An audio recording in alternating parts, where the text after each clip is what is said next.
බුද්ධ පරිනිර්වාණයෙන් පස්සේ ආනන්ද ස්වාමීන් වහන්සේ ගැන එතන කතාවක් නැහැ. තන්නිකර ශෝකයෙන් ඉඳලා තියෙන්නේ. අනුරුද්ධ මහ රහතන් වහන්සේ තමයි ඔක්කොම බැලුවේ. බුදුරජාණන් වහන්සේගේ පාත්‍රය සිවුරත් තුරුළු කරගෙන දෙවුරන් වෙහෙරට එනකොට මිනිස්සු වට වෙලා ආනන්දයන් වහන්සේ කෝ ඔබ වහන්සේ කලින් තනියෙන් වඩින්නේ බුදුරජාණන් වහන්සේත් එක්ක කලින් වඩින්නේ අද ඇයි තනියෙන් වඩින්නේ කියනකොට පාත්‍ර සිවුරු පෙන්නන්දී මිනිස්සු හඬා වැටුණා. තමන්ගේ හිතේ දුකක් තියාගෙන අඬන මිනිස්සු මැදින් එන එක ආනන්ද ස්වාමීන් වහන්සේ ගොඩාක් දුෂ්කර වුණා. ඉතින් ආනන්ද ස්වාමීන් වහන්සේ මිනිසුන්ගේ හිත බන කතා කිය හදනවා. හදනකොට දෙවිවරු දැක්කා. තව 3 මාසයකින් ධර්ම සංගායනාව තියෙනවා. ආනන්දයන් වහන්සේ රහත් වෙලා නැහැ. මුන්නාන්සේ දුකෙන් ඉඳගෙන අනිත් අයටත් බන කිය ඉන්නවා. මේක ඉවරයක් වෙන එකක් නැහැ කියලා දෙවි කෙනෙක් කනට කොඳුරලා කිව්වා.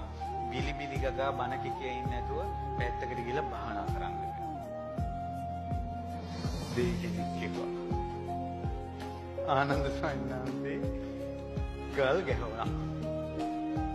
තමන්ගේ හිතේ දුක තියාගෙන අනිත් අයගේ දුක නිවන්න බන කියද්දී දෙවිවරු සම්මිය කළා. දෙවිවරුන්ගේ බලාපොරොත්තුවක් ආනන්ද ස්වාමීන් වහන්සේ රහත් වෙනවා බලන්න. 500ක් සංඝයා සමග රජගහ නුවරට වඩිනවා. රහතන් වහන්සේලාගේ උවමනාවක් ආනන්ද ස්වාමීන් වහන්සේ රහත් වෙනවා බලන්න. ආනන්ද ස්වාමීන් විතරයි රහත් වෙලා නැති දෙයි. මේ කණ්ඩායමේ එක රහතන් වහන්සේ නමක් කිව්වා සංඝයා මැද පින්වත් මහණෙනි මෙතන ඉන්න එක හාමුදුරුවෝ නමක්ගේ ඇඟෙන් විශ්ව ගන්ධ එනවා කිව්වා. සංසාර ගඳ එනවා කිව්වා. කවුරු ගැනද මේ කියන්නේ? ආනන්ද ස්වාමීන් වහන්සේට ඒක ඊපහරක් වැදුනා වගේ වුණා. ආත්ම භාව 7ක් ඉපදෙන කෙනා රහතන් වහන්සේලා ඒ කෙනාටත් විශ්ව ගන්ධය සංසාර සැරේනවා කියලා කියනවා නම් අපි මොනුන්ද? ආනන්ද ස්වාමීන් වහන්සේ බුද්ධ කළා වුණා. වීරිය කළා, භවනා කළා. කුටියේ සැතපෙන්න යද්දී ඇඳේ අසුංගන ඉවසීමෙන් යුක්තයි. හෙට ධර්ම සංගායනාව. අද භාවනා කළා තවම rahat වෙන්නේ නැහැ. සැතපෙන්න ගියා. කලබලේ නැහැ. ඇඳේ අසුංගන පාදක පොළවෙන් ඉස්සුවා. හිස ඇඳට පාත් කළා. පොට්ටේ තිබ්බේ නැහැ තවම.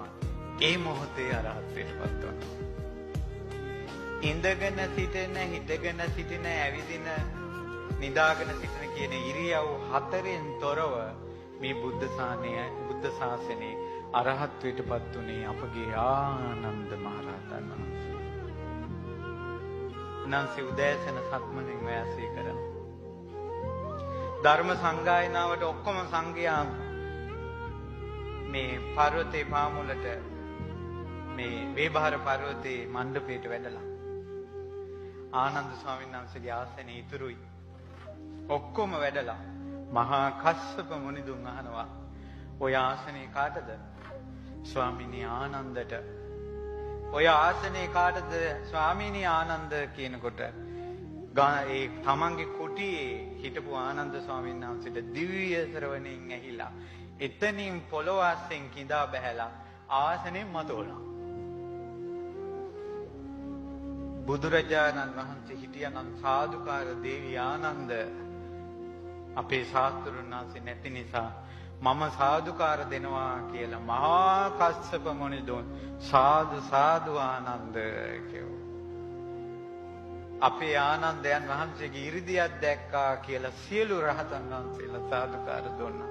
අකනිටා බ්‍රහ්ම ලෝකයේ දක්වා සාදුනාදී පැතිරිලා ගියා. ආකාශයෙන් වැඩම කරලා දොර සිදුරින් එතනට ඇතුළු වුණා කියලා කියනවා. ඉතින් ආනන්ද ස්වාමීන් වහන්සේ බොහෝ දෙනාට මේ වෙලාව මන්දි කියන්න සිත සැලසුවා. රෝහිණී නදියේ මෙතරත් එතරත් අවසානයේ ගොඩාක් කැලේම තමයි හිටියේ. බණ අහන්න එන මිනිසුන්ට ගොඩාක් බණ කිව්වා. එදා උන්වහන්සේ පිරිනිවන් පාන දවසේ ගංගාවේ රෝහිණී නදියේ ආකාශයේ තමයි පිරිනිවන් පෑවේ. ධර්මයේ දේශනා කළා මුළු ශරීරෙටම ගින්දර ඇවිලුණා. ධාතුන් වහන්සේලා බෙදිලා රෝහිණී නදියෙන් දෙපැත්තට ධාතුන් වහන්සේලා වින් වෙලා ගියා. අදටත් ඒ නදිය දෙපැත්තේ ආනන්ද ස්තූප ගරවටලා තියෙනවා. එතනින් ලැබිච්ච දළදා වහන්සේ සහ ධාතුන් වහන්සේලා තමයි මේ ගල් නෑවේ බලන්නකො අසිරිය. මේ ගල් නෑවේ ශ්‍රී ආනන්ද මහන්සේ නැඳන් වෙන්නේ. කියලා ඉවර නෑ ආනන්ද මුනිදුගේ ගුණ කඳ. වීත රාගී වීත දෝෂී වීත මෝහී සුපටිපන්න උජුපටිපන්න ඥායපටිපන්න සාමීන්‍ය පටිපන්න ආහුනේය පාහුනේය දක්ඛිනේ අංජලි කරණේ අපමුනිදුගේ සෙවණැල්ල ධර්ම භාණ්ඩාගාරික අග්‍ර උපස්ථායක වැඩිපුරම බුද්ධ ශාසනයේ අගතනතුරු 5ක් ලැබපු මුනිවරයා බුදුරජාණන් වහන්සේගේ සෙවණැල්ල බඳු ආනන්ද මහ රහතන් වහන්සේට নমස්කාර වේවා. ආනන්ද මුනිදුගේ ආනුභාවයෙන් පින්බලෙන් ඒ ආනන්ද මහ රහතන් වහන්සේ කෙරෙහි පහන් සිත් ඇති දෙවිවරුන්ගේ දිව්‍ය උපකාරයෙන් උපස්ථානයේ පින් කරගන්න මිනිසුන්ගේ තමන්ට පින් කරගන්න තියෙන පින්බලෙන් මේ උතුම් ආනන්ද මහා සෑය ගුවන් ස්පර්ශ කරන සුදෝ සුදුම් මහසෑයක් ඉදි කරගන්නට ලැබේවා. ආනන්ද මහසෑයෙන් බුදු රැස් වී දේවා.